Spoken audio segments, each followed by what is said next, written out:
নমস্কার। আজ আমাদের বিশ্বকবির গীতবিতানের বিচিত্র পর্বের 17 নম্বর কবিতা।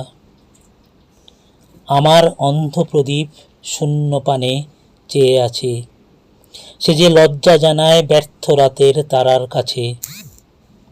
ললাটে তার পড়ুক লিখা তোমার লিখন ওগো শিখা, বিজয় টিকা দাও গো একে, এই সে যাচে।